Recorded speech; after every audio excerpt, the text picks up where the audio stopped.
Buckle up, everyone, because today we're diving into some pretty turbulent financial waters. Yeah. We've got some big announcements rocking the boat and making waves all over the place. Yeah, it's definitely going to be interesting unpacking all of this. Well, lucky for us, we've got some insights from the usual suspects. Ah, yes, our trusty sources. Exactly. MarketWatch, CNBC, Seeking Alpha, even a little peek across the pond with the Motley Fool UK. Always good to get that global perspective. Absolutely. But the main event, the one really shaking things up, President Trump just confirmed those tariffs on Mexico and Canada. And the markets are not happy. Not happy is an understatement. The Dow took a nosedive. I'm talking a whopping 800 points after that news dropped. Ouch, yeah, that's going to leave a mark. And it gets even more interesting when you consider the reactions, especially from folks like Warren Buffett. Yeah, he's not one to hold back, is he? Oh, not at all. He's calling these tariffs an act of war. Strong words. Very strong. And he's saying they'll basically function as a tax on goods. Which, if you think about it, makes sense. Tariffs can drive up prices over time, and consumers end up footing the bill. It's a ripple effect that hits everyone's wallets eventually. Precisely. And MarketWatch is reporting that inflation traders are already bracing for impact, particularly in the short term. So everyone's on edge, trying to predict how this will all play out. MarketWatch even used the word uncertainty to describe the overall market mood. I'd say that's a pretty accurate assessment. This whole situation has thrown a wrench into things. Investors like predictability. When the future's a question mark, well, they tend to get a little skittish. Skittish and likely to pull back, right? Hold on to their cash until things become a bit clearer. Exactly. And we're seeing that play out with options traders. They're actively preparing for a potential, and I emphasize potential, stock market crash. So this might be more than just a temporary dip. It could be signaling a bigger shift. Well, history tells us that times of major uncertainty often precede periods of heightened market volatility. We might be at the beginning of a more substantial correction. So what are investors actually doing in the face of all this chaos?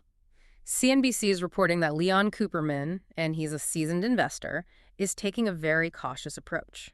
What's he doing specifically? He's selling into market strength and holding on to cash. What does selling into strength even mean? It's essentially capitalizing on an upswing to sell assets at a high price and lock in those gains. Oh, so he's trying to secure profits now before things potentially take a turn for the worse. Exactly. It's a way to protect capital and have some cash on hand. If and when the market dips, then you can buy assets at a discount. It's like playing defense in a way. Exactly. You got it. And another strategist, David Rosenberg, is on the same page. He's advising against making any big bets right now. Instead, he's suggesting a more conservative route, like holding cash, investing in defensive stocks, and looking at opportunities outside the U.S. market. Okay, so holding cash, that's pretty straightforward.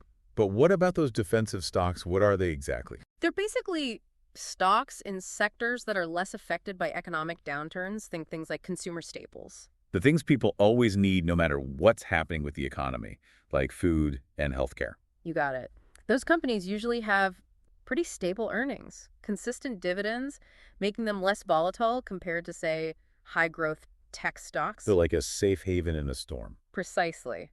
Now, Rosenberg also mentioned diversifying beyond the U.S. market.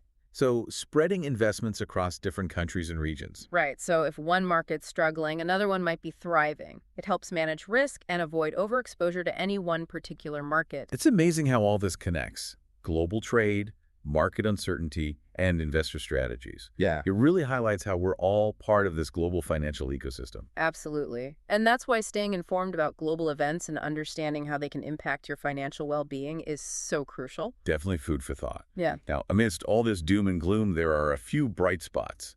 CNBC is reporting that private credit is gaining huge popularity. It's really having a moment. But what exactly is private credit? It's an alternative investment class where you lend money to companies that aren't publicly traded. So, not your typical stock market investment. Nope, it's traditionally been the domain of big institutional investors, but it's becoming more accessible to individual investors through new products like ETFs. Okay, so why should our listeners care about this? Well, with interest rates being so low, investors are hungry for higher returns, and private credit often offers greater returns than traditional fixed income investments because you're taking on more risk by lending to those non-public companies. So even in a volatile market, there are still opportunities out there. And speaking of opportunities, there's some positive news coming out of the tech world. Taiwan Semiconductor Manufacturing Co., TSMC, they're announcing a massive $100 billion investment in U.S. chip plants. That's a huge deal. It really is. But why? What does it mean, especially considering the ongoing trade tensions with China? Well, TSMC, they're the world's largest contract chip maker. They make chips for tech giants like Apple, Qualcomm, Nvidia. They're basically the backbone of the global tech industry. So this investment in U.S. manufacturing, it's a big win for the country. Exactly. It boosts domestic chip production, reduces our reliance on foreign manufacturers, and creates jobs. And given that chip war with China, it shows that even amidst all the trade disputes, there's still this drive for strategic collaboration and investment on a global scale. Hmm. So it's not all black and white. There are nuances in how these global forces interact. On one hand, you have Nvidia facing scrutiny over those unofficial exports to China. Remember that whole silicon smuggling situation? Yeah, that was quite a story. It really was, like something out of a movie. But on the other hand, you've got foreign retailers, companies like Primark and Mango. They're expanding across the U.S. That's an interesting contrast. It is, isn't it? But it speaks to the complexities of global tensions and the continued influence of globalization. I think you hit the nail on the head. The Nvidia situation highlights the challenges of enforcing export controls in our interconnected world. Meanwhile, the expansion of those foreign retailers demonstrates a continued confidence in the American consumer market. It seems like to truly grasp what's going on, we need to look beyond the headlines. Absolutely. Understanding those nuances of globalization, technology, and consumer behavior, that's essential for navigating the realities of our modern economy. Okay, so let's hop across the Atlantic for a quick glimpse at the UK market. The Motley Fool UK is reporting that shares of defense company BAE Systems are hitting an all-time high. And that's likely fueled by those global security concerns we've been talking about. Makes sense, doesn't it? Heightened geopolitical tensions often lead to increased demand for defense and security products and services. You got it. While some sectors might be struggling, others actually benefit from this climate of uncertainty. And speaking of doing well, Rolls-Royce shares are also continuing their upward climb. So there are still pockets of opportunity for investors who know where to look. Definitely. And then there's Bunzl, a FTSE 100 distributor. They're being touted as a potential value play despite a recent dip. What makes them so attractive? Well, Bunzl is appealing to value investors because it's considered undervalued by the market. They have steady growth, consistent dividends, and an ongoing share buyback program. That makes them a solid option for investors who are looking for long-term value and stability, especially in a volatile market like we're in right now. It's a good reminder that slow and steady can win the race. Especially when the road is this bumpy. Now, before we wrap up our UK overview, we need to address the elephant in the room, Tesla. Ah, yes, the electric vehicle giant. The Motley Fool UK is reporting their stock took a hit, down 27% in February. Tesla, while a pioneer in the EV space, is facing intense competition. They also often experience some pretty big market fluctuations based on news and investor sentiment. So their innovative nature and high growth potential comes with the side of volatility. You could say that again. It's a high-risk, high-reward scenario for investors. And a reminder that even tech darlings aren't immune to market forces. No investment is entirely without risk. Understanding those risks is paramount for making sound financial decisions. Absolutely. Well, we've covered a lot of ground today, from tariffs and market uncertainty to those global trends and investor strategies. It's been quite the deep dive. It really has. But we're not done yet. Stick with us. We're going to continue exploring the forces shaping the financial world and uncover even more insights to help you navigate these turbulent times. You won't want to miss it. See you in part 2. We'll be here. So, let's switch gears a bit and talk about something that's been dominating headlines lately. Artificial intelligence. AI, it really seems like it's everywhere these days. Yeah. Self-driving cars, personalized medicine. It's exciting, but also, kind of intimidating. It's definitely a game changer. And CNBC is reporting that Anthropic, the AI firm backed by Amazon, just got a massive valuation, something like $61.5 billion. Wow, that's a huge number. It really is. And it shows just how much money is pouring into AI right now. We're witnessing, the very beginning of what could be a technological revolution. I mean, the potential applications are pretty much limitless. It feels like we're on the cusp of something truly transformative, but it's hard to predict where it will all lead. Yeah. All those possibilities, it's exhilarating and kind of unsettling at the same time. Yeah, I get that. That uncertainty is definitely fueling a lot of the excitement, but also the apprehension. Mhm. I think the key is to approach AI with a balanced perspective, acknowledge both its potential benefits and those potential risks. So you're saying we need to be cautious but also optimistic. Exactly. We can harness AI's power for good while also being mindful of the ethical and societal implications. That's crucial. So thoughtful discussion, careful regulation, ongoing evaluation, those are all going to be key as AI continues to evolve. Yeah. We need to make sure it serves humanity, not the other way around. Absolutely. Responsible development and deployment of AI, those are paramount.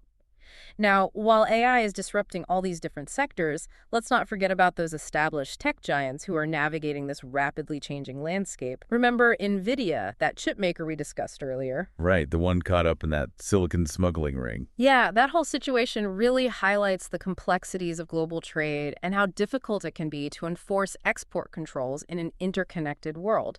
It raises some tough questions about the balance between promoting technological innovation and safeguarding national security. It's a delicate balance, for sure. It seems like both governments and corporations are grappling with these challenges as technology keeps advancing at this breakneck speed. Absolutely. And speaking of navigating challenges, CNBC is reporting that Kroger's chairman and CEO resign after an investigation into his personal conduct. Oh, wow. So even in the corporate world, ethical considerations and personal accountability are paramount. Exactly. Actions have consequences, and those in leadership positions, they need to be held to a high standard.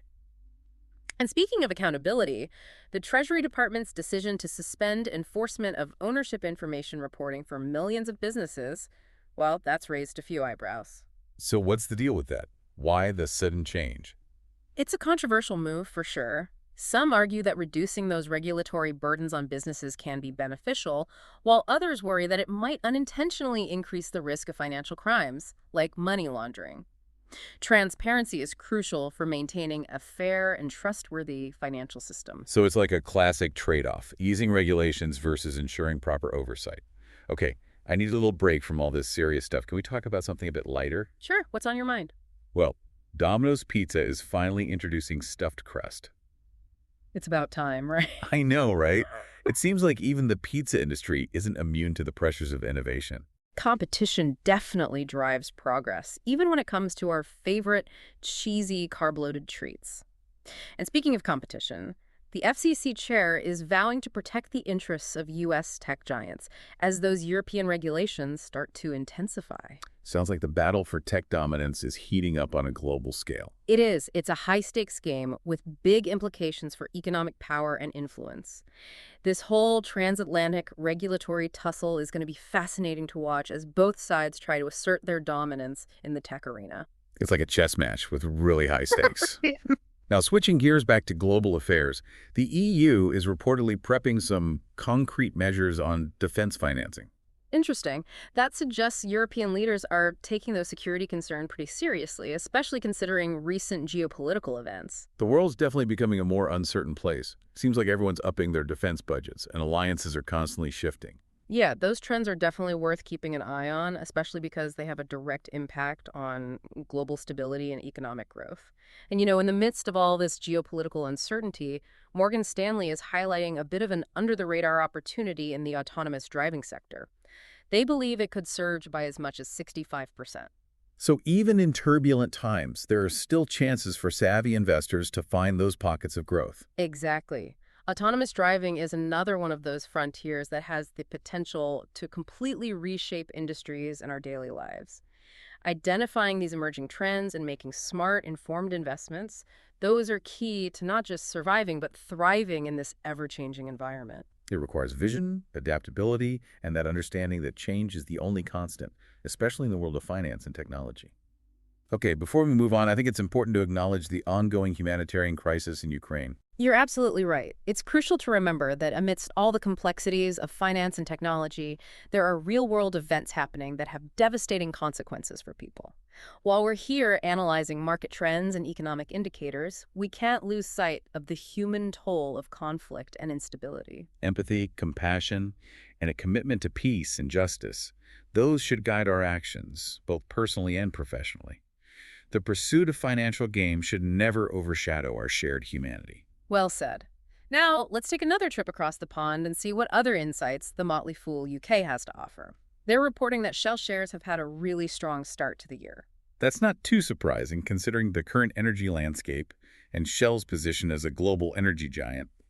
Investors are looking for stability and dividends in these uncertain times, and energy companies often fit that bill. Makes sense. And speaking of strong performers, Rolls-Royce shares are also continuing their upward trajectory. They've been on a roll lately. Why do you think that is? Well, their commitment to innovation, particularly in engine design, is likely attracting investors who are looking for growth potential. Innovation often leads to market confidence. That seems to be the case here. Mm. The Motley Fool UK is also reiterating their confidence in Bunzl, that FTSE 100 distributor we talked about earlier, as a solid value play. Yeah, their consistent growth, those reliable dividends, and their share buyback program, all those factors make them a very compelling option for long-term investors who are looking to weather this current market volatility. It really speaks to the power of sound fundamentals and a long-term perspective when it comes to building wealth. Slow and steady wins the race, Yeah. especially in a volatile market. Now, on the flip side, Tesla stock continues its downward slide. It's down 27% just in February alone. Tesla's volatility is no secret. Their innovative nature and their position in that ultra-competitive electric vehicle market make them susceptible to some pretty big market fluctuations. It's definitely a high-risk, high-reward situation for investors. For sure. And as we discussed earlier, the defense sector is seeing a surge in activity. BAE Systems shares have actually reached an all-time high, likely due to those heightened geopolitical tensions we've been talking about. It's a sobering reminder that global events have a direct impact on financial markets. When uncertainty and conflict increase, defense stocks often benefit. It really highlights how interconnected everything is: geopolitics, economics, and technology. We've covered a lot of ground today, from Trump's tariffs and market volatility to AI's meteoric rise and the UK market's performance. It's been a truly comprehensive exploration of the forces that are shaping the global financial landscape. I think we've given our listeners a lot to think about. I hope so. We're going to wrap up our deep dive into today's news in part 3, so be sure to stick around for even more insights and analysis to help you navigate these complex and ever-changing times. Welcome back, everyone, for the final leg of our deep dive into, well, today's whirlwind of financial news. I feel like we've covered so much ground already. Tariffs, market reactions, the rise of AI, all those global trends. It's been a lot. Yeah, it has been a roller coaster of information, but hopefully by now you're starting to see how all these seemingly separate events, they're actually all interconnected in some way. It's all about connecting the dots, getting that big picture view, and then using that knowledge to make informed decisions about your own financial journey, right? Exactly. So let's do a quick recap before we wrap things up, just to bring it all together. We started off with President Trump's decision to slack tariffs on Mexico and Canada. And the market did not like that one bit. Not at all. The Dow plummeted a whopping 800 points, a clear reflection of that investor anxiety and uncertainty about what those protectionist measures could mean in the long run. We even heard from Warren Buffett himself. Yeah, and he didn't mince words. He basically called those tariffs an act of war and warned about their potential to fuel inflation. Right, and then we dove into how some of those more seasoned investors are reacting to all this volatility. Leon Cooperman is playing it safe, selling into strength, and holding onto his cash. Yep, and David Rosenberg, he's recommending a similar approach, kind of a defensive posture. Hold on to cash, invest in those defensive stocks, and look for opportunities outside the U.S. market. So basically diversifying your portfolio to weather the storm. Exactly. But it wasn't all doom and gloom, right? No. We talked about some bright spots, too, like the rise of private credit. Right, as investors search for higher returns in this low interest rate environment. Exactly. And then there was that big news from the tech world. TSMC's huge $100 billion investment in U.S. chip plants. That's a real game changer. Yeah, a major shift in the global chip landscape. And then we shifted gears to explore the world of AI. Its potential is huge, but so are the ethical considerations. It's definitely a double-edged sword.